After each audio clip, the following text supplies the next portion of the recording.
श्रीमत्सद्गुणशालिनं चिदचिदि व्याप्तं च दिव्याकृतिं जीवेशाक्षरमुक्तकोटिसुखदं नैकावताराधिपं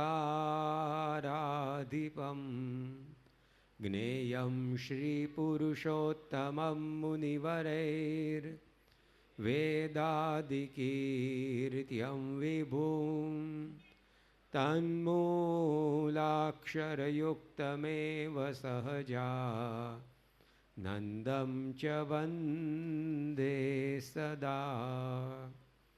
श्री स्वामिनारायण भगवान की जय। अक्षर पुरुषोत्तम महाराज की जय। गुणातीतानंद स्वामी महाराज की जय। भगत जी महाराज की जय। शास्त्री जी महाराज की जय। योगी जी महाराज की जय। प्रमुख स्वामी महाराज की जय। महंत स्वामी महाराज की जय। सूरत अक्षरधाम महोत्सव की जय। कार्यकर सुवर्ण महोत्सव की जय।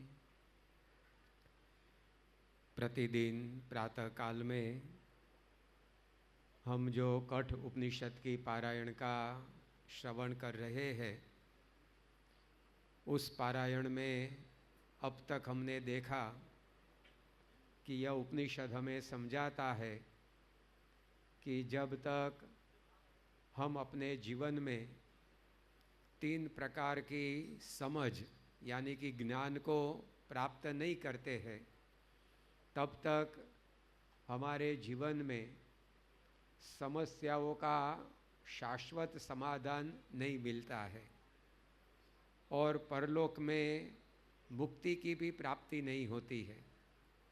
तो ये 3 प्रकार के ज्ञान, उसको ब्रह्म विद्या कहा गया है। तो उसमें से पहली बात इस उपनिषद में नचिकेता एवं यम राजा के संवाद से हमने सुनी, वह आत्मज्ञान की बात थी। हम ये जो शरीर दिखाई पड़ता है वह नहीं है, लेकिन हमारा सच्चा स्वरूप शरीर को चलाने वाली आत्मा है। किंतु उपनिषद बताता है कि यह समझ भी पर्याप्त नहीं है। यह ज्ञान आत्मा का सही है, ठीक है, उपयोगी है, किंतु पर्याप्त नहीं है।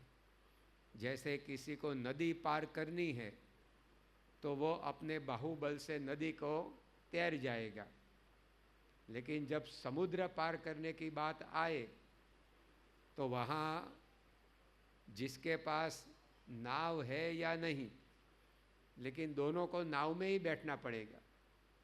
वो तैराक ऐसा नहीं सोच सकता है कि नहीं, मैंने तो नदी पार कर दी थी अपने बाहुबल से, तो मैं समुद्र भी तैर कर पार कर जाऊंगा। तो ये उसके बस की बात नहीं है। तो उसी प्रकार आत्मज्ञान है, वो हमारे जीवन में काफ़ी हद तक हमें मददगार बनता है, लेकिन सदा के लिए समस्याओं का हल उससे नहीं प्राप्त होता है। जैसे हम 5 साल के हो तब हमारा जो कपड़ा हो, हमारा शर्ट हो, वो 25 साल के हम जब हो जाए तब हमारे काम में नहीं आता है, क्योंकि उसकी मर्यादा है। तो हर एक चीज़ की वैसे जैसे मर्यादा होती है, हमारी हर एक इंद्रियों की मर्यादा है। हमारी आँख चाहे कितनी ही पावरफुल क्यों ना हो, लेकिन हमें सुनना है तो आँख क्या करेगी? वहाँ तो कान की ज़रूरत पड़ेगी। हमारे कान चाहे कितने ही पावरफुल क्यों ना हो, लेकिन हमें देखना है तो उसमें कान क्या करेंगे? वहाँ आँखें की ज़रूरत पड़ेगी। आपके पैर जाए कितने ही पावरफुल क्यों ना हो, अभी ओलंपिक पूरा हुआ, उसमें गोल्ड मेडल लाया कोई 100 मीटर्स की दौड़ में। कौन लाया मुझे पता नहीं है, लेकिन कोई लाया होगा। लेकिन उसको यदि दाल का स्वाद प्राप्त करना है तो बर्तन में पैर रखने से आएगा। अब पैर पर भी त्वचा है, चमड़ी है, और हमारी जीभ पर भी चमड़ी ही है, लेकिन स्वाद लेना है तो पैर काम में नहीं आएंगे, चाहे कितने ही मजबूत आपके पैर क्यों ना हो, क्योंकि उसकी मर्यादा है। तो उसी प्रकार आत्मज्ञान की भी मर्यादा है। वो हमें नदी पार करा सकता है, यानी कि जीवन के कुछ प्रश्नों में सहायभूत होता है, लेकिन मृत्यु को लांघने की बात यहाँ तो पूछी जाती है।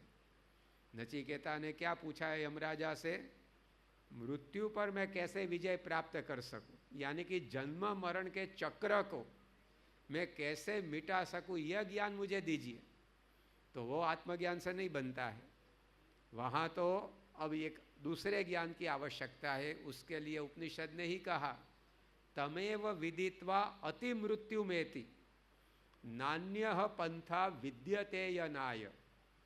तम यानी कि परमात्मा को जानकर ही लिखा, मस्ट।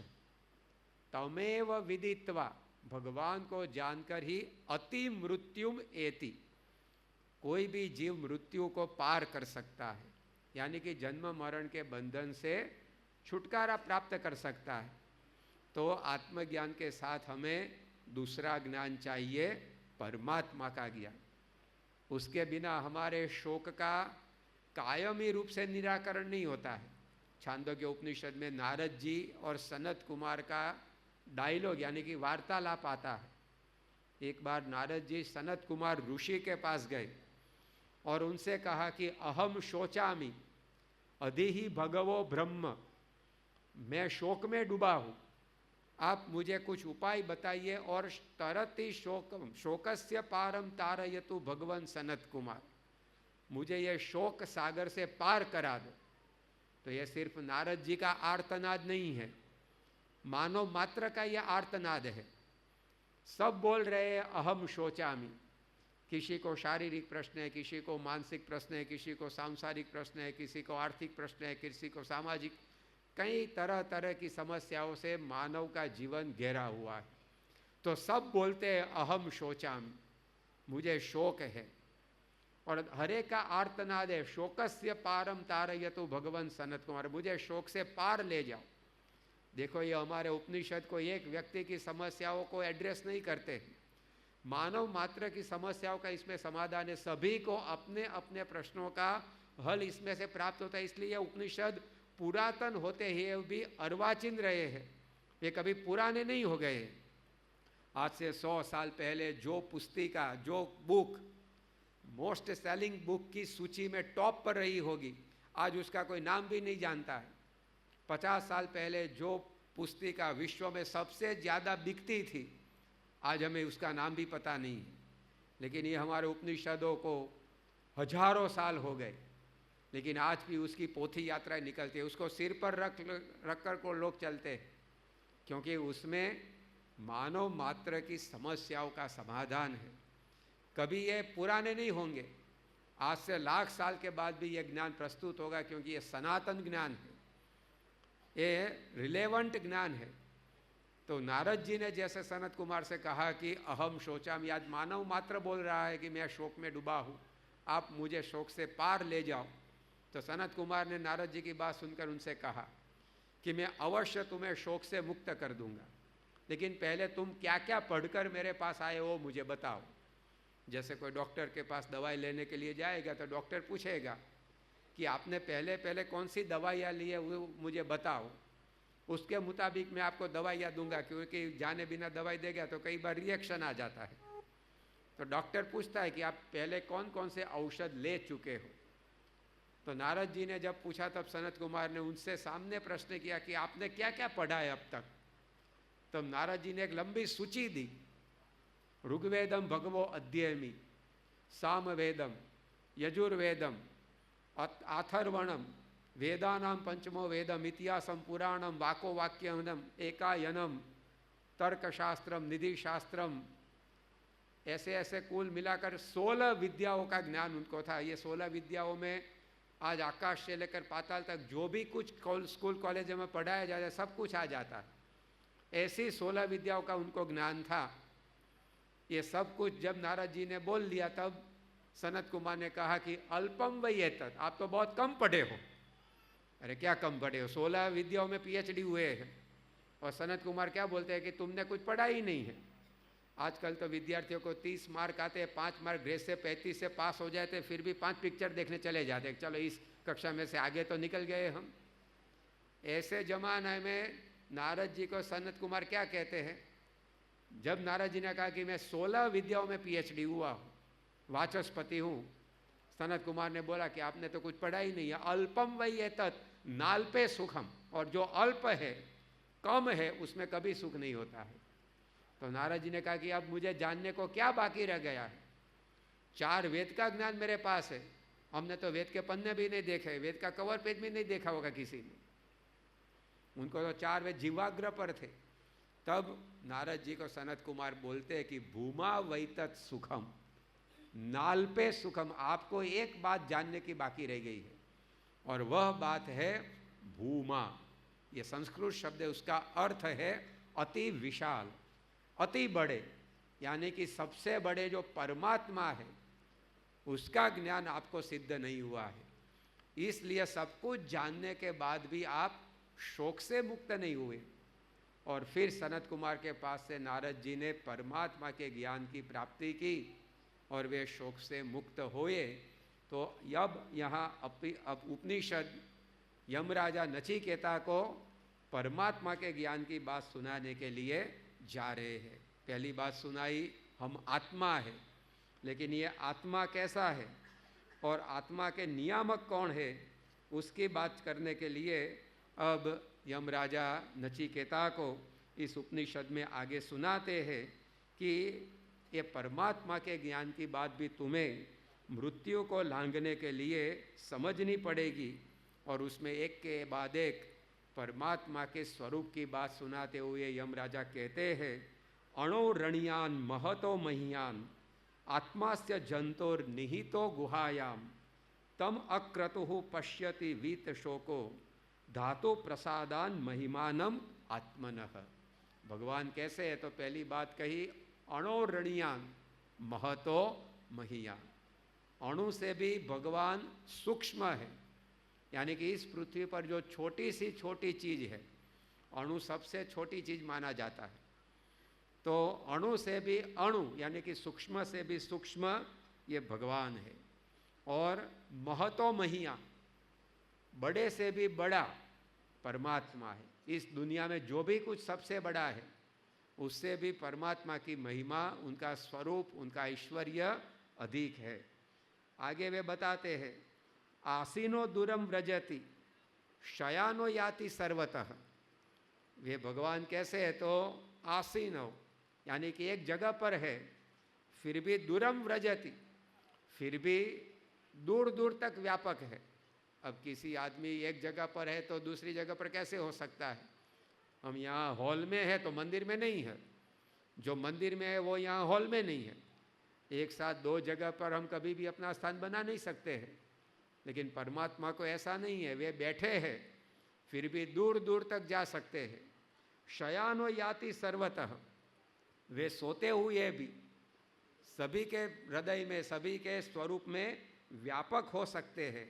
तो ऐसे ये परमात्मा की आगे बात समझाते हुए बोलते हैं कि मृत्युर्यस्य उपसेचनम, ये मृत्यु जो है, काल जो है, वो भी भगवान के आगे तो उपसेचन है। उपसेचन का मतलब चटनी है। जैसे हम फाफड़ा खाते हैं, गुजराती में फाफड़ा बोलते हैं, उसको हिंदी में क्या बताते हैं, फिर हम कुछ व्यंजन खाते हैं, उसके पास साथ वो चटनी दी जाती है, वड़ा पाव के साथ चटनी आती है। तो ये उपसेचन मतलब जो चीज़ हम खा रहे हैं उसको हम अच्छी तरह से स्वादिष्ट रूप से खा सके, उसके लिए जिसका उपयोग किया जाता है उसे उपसेचन बोलते हैं। तो मृत्यु, यम राजा बोलते हैं कि मैं भी जिनके आगे चटनी समान हूँ। मृत्युर्यस्य उपसेचनम, भगवान के आगे तो मृत्यु भी उनका उपसेचन है। यानी कि काल के भी काल भगवान का स्वरूप है, ऐसी बात यहाँ उपनिषद नचिकेता को समझाता है। और आगे फिर यहाँ उपनिषद भगवान की परमात्मा की महिमा समझाते हुए कहते हैं, इंद्रियभ्य परा यर्था अर्थेभ्यश्च परम मनः मनसस्तु परा बुद्धिर बुद्धिर आत्मा महत्परः महतः परम व्यक्तात् अव्यक्तात् पुरुषः परः पुरुषान्न परम किंचित सा काष्ठा सा परागति। हमारी जो इंद्रिया है, आँख कान नाक इत्यादि, उससे बढ़कर कौन है? अर्थ।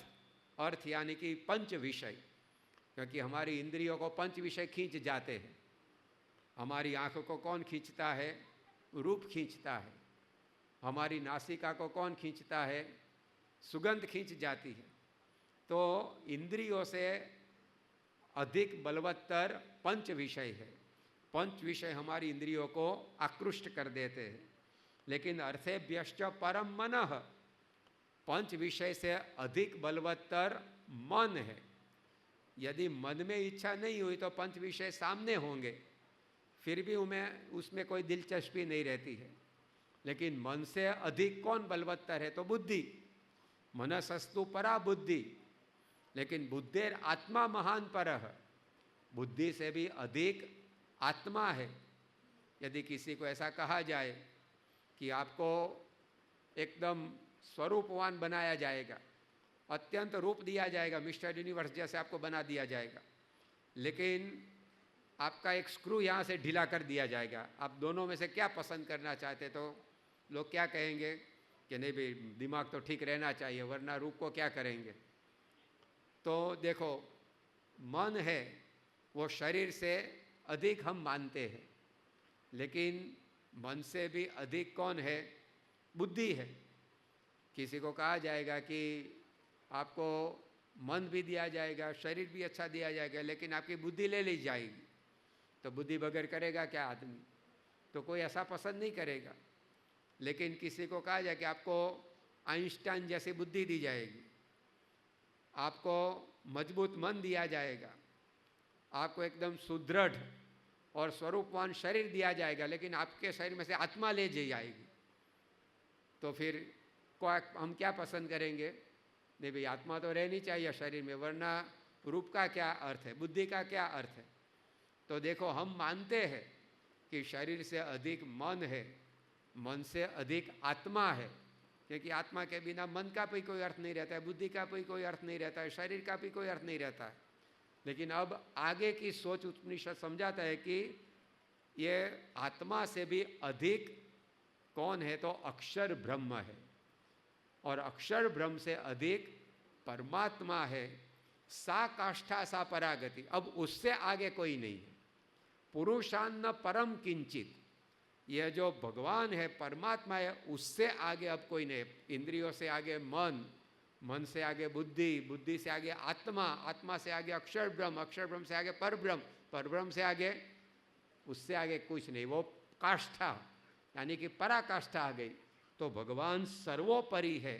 यह ज्ञान यहाँ उपनिषद हमें समझाता है कि हमें परमात्मा के स्वरूप में कैसी समझ रखनी चाहिए। जो भगवान हमें मिले हैं वो सर्वोपरि भगवान है, और उसके आगे अब उपनिषद भगवान के स्वरूप के बारे में हमें समझाते हुए कहता है कि ये भगवान वो कैसे है? तो सब में व्यापक है। ऐसी कोई भी व्यक्ति नहीं है, ऐसी कोई भी वस्तु नहीं है कि जिसमें इस परमात्मा का वास न हो। वे सब में व्याप्त है, लेकिन उसके साथ साथ एक अच्छी विशेषता भगवान की ऐसी वे बताते हैं कि भगवान कैसे है। तो ईशानो भूत भव्यस्य स एव अद्य स उष्वः, भगवान जो है वो भूत यानी कि जो हो गया है, और भव्य यानी कि जो होने वाला है, वो दोनों के नियामक है। ईशान यानी कि ये सब कुछ जो हो गया है, जो होने वाला है, जो हो रहा है, सब कुछ उनकी इच्छा के मुताबिक होता है, यानी कि भगवान करता हरता है। इस सारी पृथ्वी में, ब्रह्मांड में, अनंत ब्रह्मांड में जो भी कुछ होता है वो भगवान से होता है। यहाँ हम उपनिषद की कथा देखते हैं अक्षरधाम के वाटर शो में, उसमें भी केन उपनिषद में यही समझाता है कि जब देवों को घमंड आया कि अस्माकम एव अयम विजय, देखो हमने कैसी विजय प्राप्त की दानवों पर, और सब अपनी बड़ाई इस प्रकार से बोलने लगे। वायुदेव बोलने लगे कि मैं तो ऐसा सनसनाटा चारों ओर फैल गया कि सभी देवों का, सभी दानवों को उखाड़ कर फेंक दिया। तो अग्निदेव बोलने लगे कि मैं चारों ओर ऐसे प्रचंड वेग से फैल गया, सब कुछ जलाकर खाक कर दिया। सब अपने अपनी इस प्रकार से बात करते थे, लेकिन परमात्मा वहाँ आए और उन्होंने एक तिनका उनको हिलाने की बात की, तिनका जलाने की बात की, लेकिन वे कुछ नहीं कर सके। तब सभी को पता चला कि हमसे तो कुछ नहीं होता है, ये सब कुछ करने वाले परमात्मा है। तो सभी का अहंकार पिघल गया। तो देखो, जब भगवान को हम कर्ता समझते हैं तो चाहे हम कितने बड़े क्यों न हो, लेकिन हमारे जीवन में सदा नम्रता बनी रहती है। हम सदैव भगवान के भक्त बने रहते हैं। प्रमुख स्वामी महाराज, महंत स्वामी महाराज के जीवन में हमें यह देखने को मिलता है। प्रमुख स्वामी महाराज ने अपने 45 काल के कार्यकाल में 1200 जितने मंदिर बनवाए, यानी हर 15 दिन में एक मंदिर, हर 15 दिन में एक मंदिर, लगातार 45 साल तक। अब ये भी कितनी बड़ी बात है। 15 दिन में तो दीवार पर से रंग उखड़ गया तो वो भी रिपेयर नहीं होता है, तो 15 दिन में एक मंदिर जमीन लेकर कलश चढ़ाने तब का कैसे काम होता है। लेकिन ये कार्य किया। 45 साल में उन्होंने 1200 से अधिक संतों को दीक्षा दी। उसका भी मतलब यह हुआ कि हर 15 दिन में एक युवक को दीक्षा देना, हर 15 दिन में एक युवक को दीक्षा देना। अब ये भी कोई सामान्य काम है? हर 15 दिन में एक व्यक्ति को सिर्फ यहाँ दर्शन करने के लिए लाओ तुम, उसको कंठी नहीं पहनानी, उसको तिलक चांदला से पूजा करने की बात नहीं करनी, सिर्फ प्रेमवती में प्रसाद खिलाने के लिए लाओ। फिर भी हर 15 दिन में एक व्यक्ति को 45 साल तक हम ला सकते हैं। तो ये तो 15 दिन में एक को दीक्षा, 15 और कैसे संत बनाए उन्होंने। आज अपनी संस्था में 150 से अधिक संत इंजीनियर हुए हैं, 10 से अधिक डॉक्टर है, 50 से अधिक संत अमेरिकन सिटीजनशिप वाले, ऑस्ट्रेलिया, इंग्लैंड, न्यूजीलैंड, अफ्रीका से यहाँ कर सेवा करते हैं। कैम्ब्रिज, हार्वर्ड, ऑक्सफोर्ड यूनिवर्सिटी के स्नातक यहाँ साधु बनकर सेवा कर, ऐसे संत बनाए हैं। कोई साधारण नहीं, सुशिक्षित संतों की सेना खड़ी कर दी। लेकिन फिर भी जब जब प्रमुख स्वामी महाराज को लोग कहते थे कि स्वामी जी आपने बहुत अद्भुत कार्य किया, ऐसा कोई नहीं कर सकता है, तो प्रमुख स्वामी महाराज कहते हैं हमसे नहीं हुआ है, करने वाले श्री जी महाराज, शास्त्री जी महाराज, योगी जी महाराज कृपा से होता है। उनको कभी ऐसा नहीं हुआ कि ये मैंने किया। तो उसका कारण, क्योंकि वे भगवान स्वामी नारायण को करता समझते कि वे ईशानो भूत भव्य से, जो हुआ है जो होगा सब उनकी कृपा से हुआ है। एक बार राजकोट में प्रमुख स्वामी महाराज विराजमान थे और वहाँ ऑल इंडिया रेडियो के वहाँ जो स्थानिक शाखा होती है उसके डायरेक्टर उनको मिलने के लिए आए और उनका पहला ही दिन था वहाँ कार्यभार संभालने का। तो उन्होंने सोचा कि हम स्वामी जी के आशीर्वाद से हमारे कार्य का प्रारंभ करें। मंदिर में आए, स्वामी जी के आशीर्वाद लिए और उन्होंने प्रमुख स्वामी महाराज से कहा कि मुझे समझ में ये नहीं आता है कि आप सिर्फ 5वीं 6ठी कक्षा तक का ही अभ्यास आपने किया है, लेकिन हर एक क्षेत्र में आप सचोट मार्गदर्शन कैसे दे सकते हो। क्योंकि स्वामी जी के पास ये विशेषता है कि आप कोई बांधकाम का प्रश्न लेकर जाओ, आप कोई वकालत का प्रश्न लेकर जाओ, आप अपने संसार का कोई प्रश्न लेकर जाओ, किसी भी क्षेत्र में स्वामी जी जो दिशा दर्शन देते थे वो सटीक रहता था। रेमंड विलियम्स एक बहुत प्रसिद्ध अमेरिकी प्रोफेसर है, उन्होंने the new face of Hinduism पुस्तक लिखी है। उसमें उन्होंने प्रमुख स्वामी महाराज का इंटरव्यू छापा है कि मैंने आज तक इस बीएपीएस संस्था में एक भी व्यक्ति ऐसी नहीं देखी है जिसने प्रमुख स्वामी महाराज के मार्गदर्शन के मुताबिक कार्य किया हो और उसको पछतावे की बारी आई हो। तो स्वामी जी मार्गदर्शन लेते थे लेकिन इतना सटीक देते थे, हम भी मार्गदर्शन ले लेकिन दूसरा वे वापस आएगा ही नहीं हमारे पास लेने के लिए, ऐसा मार्गदर्शन दे देते हैं उसको। तो ऐसा मार्गदर्शन नहीं, स्वामी जी का सटीक मार्गदर्शन। तो वो जो डायरेक्टर थे ऑल इंडिया रेडियो के, उन्होंने पूछा कि मुझे ये आश्चर्य होता है कि आपकी मेधा प्रज्ञा एक कितनी पावरफुल है कि आप हर एक क्षेत्र में ऐसा सटीक मार्गदर्शन देते हैं। तब ये जो आश्चर्य उन्होंने व्यक्त किया कि मुझे आश्चर्य हो रहा है कि आप ये कैसे करते हैं। तो स्वामी जी बोले कि मुझे भी आश्चर्य होता है कि ये काम हमसे कैसे होता है। तो वे जो पूछने वाले थे वे अचंभित हो गए कि भाई हमको तो आश्चर्य होता है, लेकिन स्वामी जी को क्यों आश्चर्य होता है। फिर प्रमुख स्वामी महाराज ने उनको एक दृष्टांत से समझाया कि जैसे कोई इंस्ट्रूमेंट होता है तो इंस्ट्रूमेंट को बजाने वाला और कोई रहता है, अपने आप इंस्ट्रूमेंट नहीं बजता है। ये हारमोनियम पड़ा है तो हारमोनियम ऐसे ऐसे बापा आएंगे भाई बजने लगेगा, वो तो अनुराग भाई बजाएंगे तब बजेगा, ऐसे नहीं बजता है ना। ये तबला ऐसे ही बजने लगता है अपने आप, वो बजाने वाला चाहिए, बजे ना। हम ताली ऐसे बजने लगती है, हम बजाते हैं तब बजती है ना। तो प्रमुख स्वामी महाराज ने कहा कि मैं तो सिर्फ इंस्ट्रूमेंट हूँ और बजाने वाले योगी जी महाराज और श्री जी महाराज, मुझसे कुछ नहीं होता है। तो यह उपनिषद का ज्ञान उनके जीवन में सिद्ध था। कभी भी वे समझते नहीं थे कि यह मैंने किया। आज महंत स्वामी महाराज के जीवन में भी यह हम देखते हैं। थोड़े ही दिन पहले स्वामी बोचासण में थे और वहाँ 20 जुलाई का दिन आया। 20 जुलाई के दिन प्रमुख स्वामी महाराज ने खत लिखकर अपने उत्तराधिकारी के रूप में महंत स्वामी महाराज की नियुक्ति 2012 की साल में की थी। उसको 8 साल पूरे हुए 20 जुलाई को। तो सभा में स्वामी जी के साथ प्रश्नोत्तरी की गई। उसमें महंत स्वामी महाराज से पूछा कि स्वामी जी आपको 8 साल गुरु पद पर आसीन हुए पूर्ण होते हैं, तो आपको जब पहली बार स्वामी जी ने कहा कि अब मेरा उत्तराधिकार मैं आपको सौंपता हूँ, तो आपको कैसा हुआ था।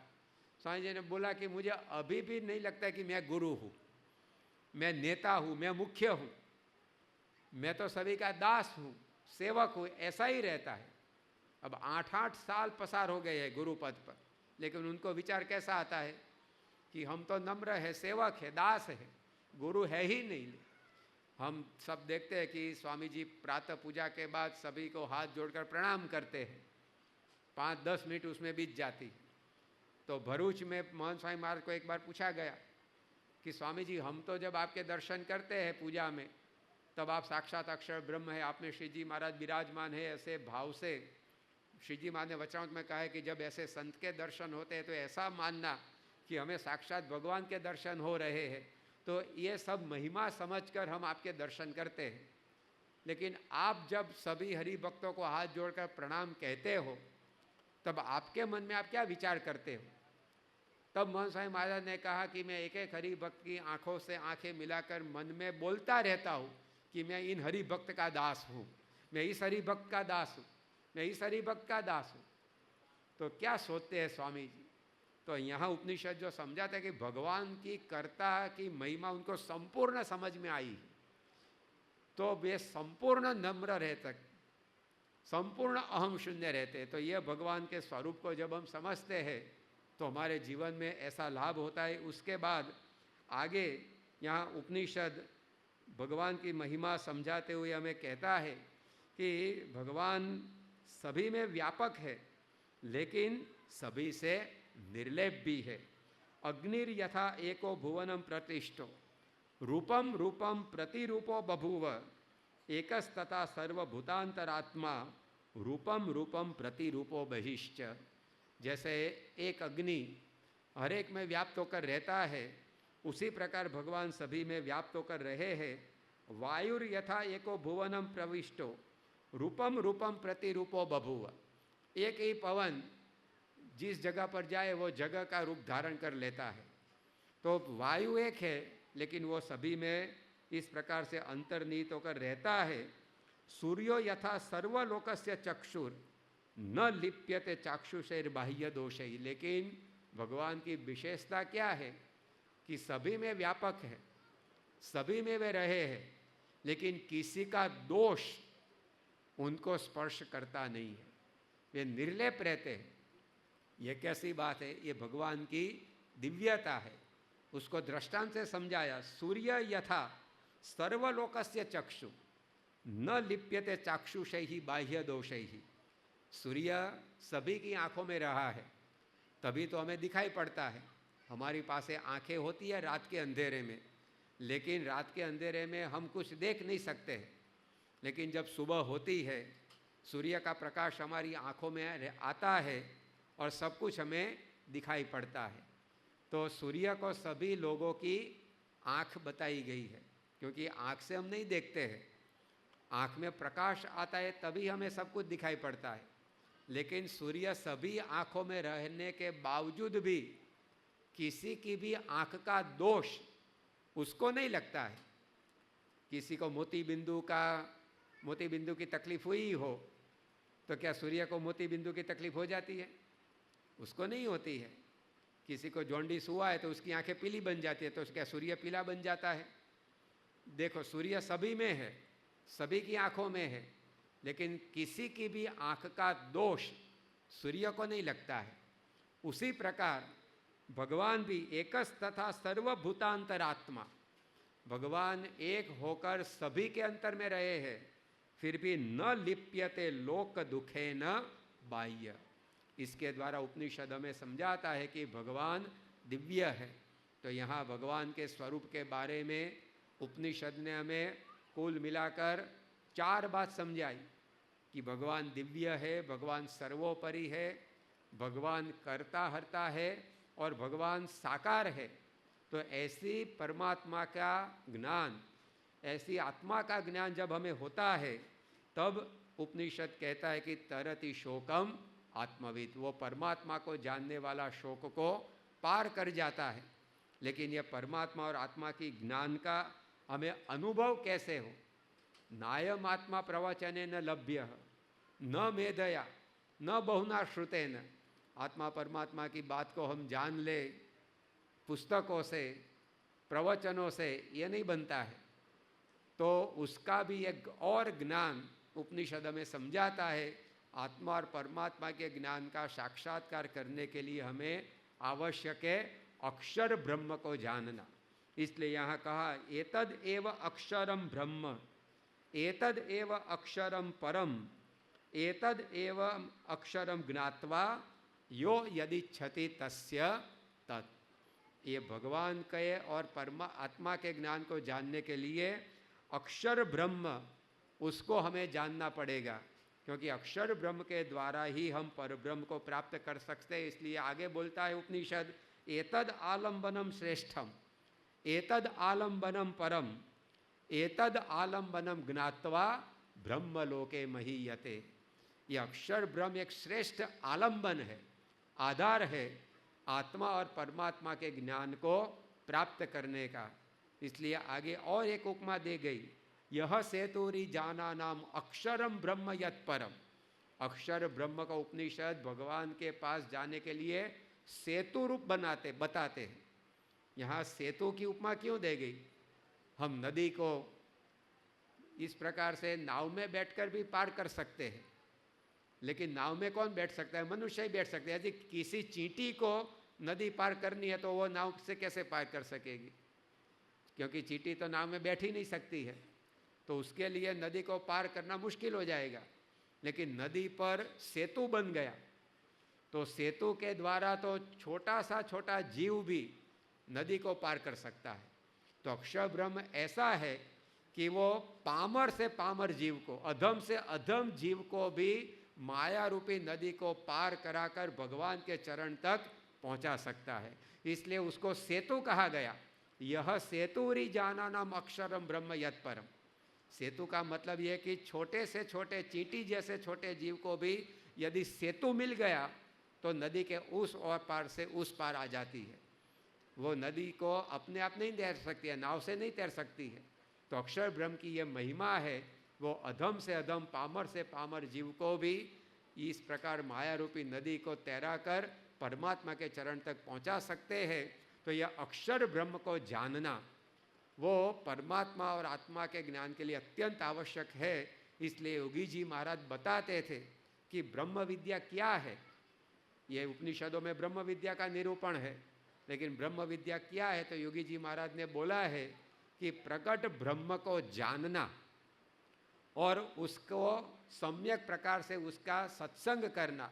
गुजराती में उन्होंने बताया कि प्रकट ब्रह्म ने जाणवू अने एमां जोड़ावू, एनु नाम ब्रह्म विद्या। प्रकट ब्रह्म को जानना और उसके साथ अपने आप को एक कर देना, यानी कि एकात्म भाव सिद्ध करना, उसका नाम ब्रह्म विद्या। तो यह उपनिषद का ज्ञान अपने आप सिद्ध नहीं होता है, किंतु ऐसे प्रकट अक्षर ब्रह्म के द्वारा ज्ञान सिद्ध होता है। और हम भाग्यशाली है कि ऐसे प्रकट अक्षर ब्रह्म आज महंत स्वामी महाराज हमें प्राप्त हुए हैं। वरना तो यह उपनिषद का ज्ञान सिर्फ पारायण या कथा के रूप में ही रह जाता।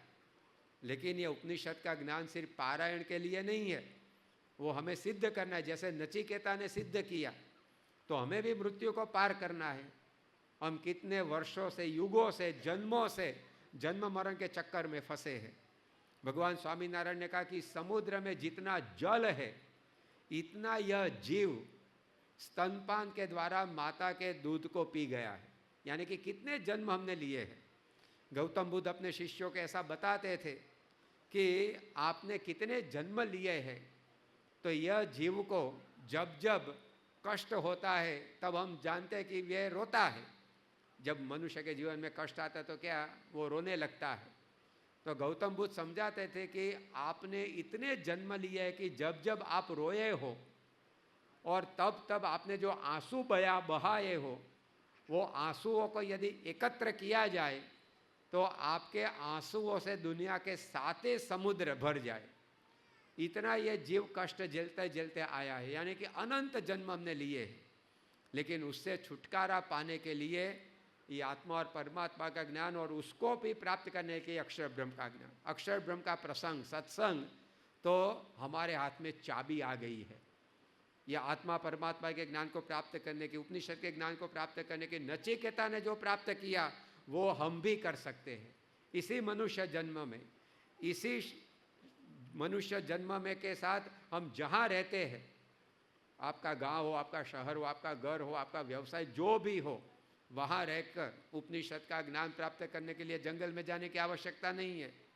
आपका व्यवसाय सिमट लेने की बात नहीं है। आप जो भी करते हैं वो करते करते आप ये औपनिषदिक ज्ञान को प्राप्त कर सकते हैं। लेकिन उसके लिए एक शर्त है, ये प्रकट अक्षर ब्रह्म को जानना और उनके साथ ऐसी दृढ़ प्रीति कर देना। तो महंत स्वामी महाराज आज प्रकट अक्षर ब्रह्म के रूप में हमें मिले हैं। लेकिन उनके साथ प्रीति कब होती है? जितनी हम उनकी महिमा समझते हैं तब। सुवर्ण में मनुष्य को प्रीति क्यों हो गई है? क्योंकि उसको पता है कि मिट्टी से ज़्यादा सुवर्ण में माल है। तो सुवर्ण में उसको अपने आप प्रीति हो जाती है। पैसे में, रुपये में व्यक्ति को अपने आप प्रीति हो जाती है, क्योंकि उसकी महिमा जानने में आई है। छोटा बालक है, उसको महिमा नहीं है, तो वो तो एक खिलौने के बजाय 1000 रुपये की नोट आपको दे देगा। आप बालक के पास मांगोगे कि तेरे पास ये 1000 रुपये है तो मुझे दे, मैं तुझे खिलौना दूंगा। खिलौना तो 25-50 रुपये का होगा, लेकिन बालक आपको खुशी से दे देगा, क्योंकि बालक को महिमा नहीं है। लेकिन हमें महिमा है कि 1000 रुपया क्या है, तो हम नहीं देंगे खिलौने के बजाय उसको। तो हमें प्रीति क्यों होती है? जिसकी महिमा हमें जानने में आती है उसमें हमारा मन संलग्न हो जाता है। तो ये प्रकट अक्षर ब्रह्म में हमें तब प्रीति होगी जब उसकी महिमा हमें जानने में आएगी। तो महंत स्वामी महाराज की महिमा बताते हुए योगी जी महाराज ने अनेक बार यह कहा है कि ये संत, ये भगवान के स्वरूप समान संत है। एक बार मुंबई में योगी जी महाराज विराजमान थे और वहाँ कथा का प्रसंग चल रहा था। उसमें गढ़ड़ा अंत्य प्रकरण का 5वां वचनामृत, उसका निरूपण होता था। तो ये 5वें वचनामृत में भगवान स्वामीनारायण ने ऐसा कहा है कि शुक संतकादिक जैसे बड़े संत, उसकी सेवा और प्रसंग से हमारे जीव के हृदय में भगवान की भक्ति उदय होती है। तो एक संत ने योगी जी महाराज से प्रश्न पूछा कि स्वामी, इसमें बताया कि शुक संतकादिक जैसे बड़े संत की सेवा, तो ऐसे बड़े संत कौन? तो योगी जी महाराज ने बोला कि गुणातीतानंद स्वामी जैसे बड़े संत, उसकी सेवा से ये जीव के हृदय में भगवान की भक्ति उदय होती है। और फिर आगे जब पूछा गया तब योगी जी महाराज ने बताया कि आज ऐसे बड़े संत ये महंत स्वामी महाराज। तो देखो उनकी ये महिमा, योगी जी महाराज पहले से ऐसे कहते आ रहे हैं कि ऐसे एक खत में तो स्वामी श्रीजी स्वरूप महानस स्वामी, ऐसा योगी बापा ने लिखा है। महंत स्वामी महाराज के आगे क्या एडजेक्टिव लगाया स्वामी श्रीजी स्वरूप महंत स्वामी, यानी कि ऐसे संत में भगवान विद्यमान है, वो हमें प्राप्त हुए हैं। एक खत में योगी जी महाराज ने शास्त्री जी महाराज की संस्था के रखेवाल यानी कि संरक्षक के रूप में ये महंत स्वामी महाराज को उपमा दी है। तो ये तो गुणातीत गुरुओं की गादी है, तो यहाँ जो आता है वो गुणातीत ही होता है। तो ये शास्त्री जी महाराज की संस्था के संरक्षक महंत स्वामी महाराज को बताया, यानी कि गुणातीत संत के रूप में उनकी पहचान योगी जी महाराज ने दी है। जैसे अनेक प्रसंग योगी जी महाराज के जीवन में हमें मिलते हैं, जिसमें उन्होंने हमें जो ये गुरु प्राप्त हुए हैं उनकी महिमा का उद्घाटन किया है, ये महिमा हमें बताई है। एक खत में योगी जी महाराज ने महंत स्वामी महाराज के लिए ऐसा लिखा है कि महंत स्वामी महाराज सहनशीलता की मूर्ति है, साधुता की मूर्ति है, शांति की मूर्ति है, सेवा की मूर्ति है। ये सभी गुण मूर्तिमान उनके जीवन में। साधुता क्या, तो देख लो महंत स्वामी महाराज। ऐसा हम बोल सके, ऐसा सर्टिफिकेट प्रमाण पत्र योगी बापा ने दिया है। सहनशीलता क्या है, टॉलरेंस क्या है, टॉलरेंस की बातें तो बहुत चलती है, लेकिन मूर्तिमान सहनशीलता महंत स्वामी महाराज। सेवा, उसका मूर्तिमान स्वरूप क्या, सेवा धर्म परम गहन योगी नाम अपि अगम्य। भर्तृ ने लिखा कि सेवा धर्म को सिद्ध करना बहुत कठिन है, बड़े बड़े योगियों को भी दुर्लभ है, लेकिन ये सेवा का मूर्तिमान स्वरूप योगी बापा ने लिख दिया कि ये महंत स्वामी महाराज है। तो साधुता की मूर्ति, साधु के तो कितने लक्षण शास्त्रों में लिखे गए हैं, भजनों में लिखे गए हैं। हर एक ग्रंथ में हमें साधु के लक्षण, भागवत पढ़ो, रामायण पढ़ो, भगवत गीता पढ़ो, नरसिंह मेहता, मीराबाई, तुकाराम, ज्ञानेश्वर, तुलसीदास के भजन पढ़ो, सभी में साधु ऐसा होना चाहिए, साधु ऐसा होना चाहिए, सब कुछ लिखा है। लेकिन ऐसे साधु कहाँ है? तो योगी जी महाराज ने हमें बताया कि ये महंत स्वामी महाराज ऐसे संत है। भागवत में जो संत की बातें आपने पढ़ी वह आपने महंत स्वामी महाराज के जीवन में देखने को मिलेगी। रामायण में साधु की जो बातें आती है उसका दर्शन हमें महंत स्वामी महाराज के जीवन में मिलेगा। तो योगी बापा ने लिखा कि साधुता की मूर्ति, whatever sages thought in ages, he is living in one life. युगों तक चिंतन करके हमारे ऋषियों ने, संतों भक्तों ने संत कैसा होना चाहिए जो लिखा है, वो महंत स्वामी महाराज ने 91 साल के अपने जीवन में जीकर हमें बताया है कि संत ऐसा होता है। तो यह महंत स्वामी महाराज की महिमा जब हमें समझ में आती है तब उसमें हमें प्रीति भी होती है, और उनके ऐसे प्रसंग से हमारे जीवन में यह उपनिषद का ज्ञान सिद्ध होता है। यह तो योगी जी महाराज ने बात की, गुरु है वो शिष्य को ठीक तरह से पहचानते हैं, लेकिन महंत स्वामी महाराज के सानिध्य में जो जो मुमुक्षु आते हैं, अरे अपरिचित भी आते हैं, उन सभी को भी उनकी गुण गरिमा का अनुभव होता है, उनके सानिध्य में शांति का अनुभव होता है। तो यह उनका बड़प्पन है, यह उनकी महिमा है। वैसे बोलते तो सामान्य है, सीधी सादी गुजराती में वे बोलते हैं, या आज यहाँ दिल्ली है तो हिंदी में बोलते हैं, लेकिन कोई ऐसी ऑरेटरी उनके पास नहीं है। लेकिन फिर भी उनका आकर्षण क्यों रहता है? कोई ऐसा बाह्य परिवेश में भी उनके जीवन में हम दिखावा नहीं देखते हैं, लेकिन उनका आकर्षण उनकी साधुता का है, भक्ति का सौंदर्य उनके पास है, साधुता का सौंदर्य उनके पास है। उसके कारण हर एक लोगों को उनके प्रति आकर्षण होता है। जब महंत स्वामी महाराज राजकोट में 2019 के साल में विराजमान थे, दिनांक 7 नवंबर के दिन, तब विख्यात क्रिकेटर शिखर धवन उनके दर्शन हेतु आए थे, और महंत स्वामी महाराज को तो वे पहली ही बार मिल रहे थे, लेकिन महंत स्वामी महाराज की मुलाकात की अनुभूति को बताते हुए उन्होंने फिर संतों से कहा कि स्वामी जी के चेहरे पर खुदाई नूर दिखाई पड़ता है। तो ये पहली बार की मुलाकात, किसी ने उनको महंत स्वामी महाराज के बारे में बताया नहीं था, लेकिन पुष्प को कभी भी अपनी पहचान देनी नहीं पड़ती है, पुष्प की सुगंध ही उसकी पहचान बन जाती है। सूर्य को कभी भी आमंत्रण पत्रिका भेजनी नहीं पड़ती है, सूर्य का उदय ही पता कर देता है कि सूर्य अब उदय हो चुका है। तो इसी प्रकार महंत स्वामी महाराज कुछ बोले न बोले, कम बोले, लेकिन उनकी साधुता का सौंदर्य सभी को सराबोर कर देता है।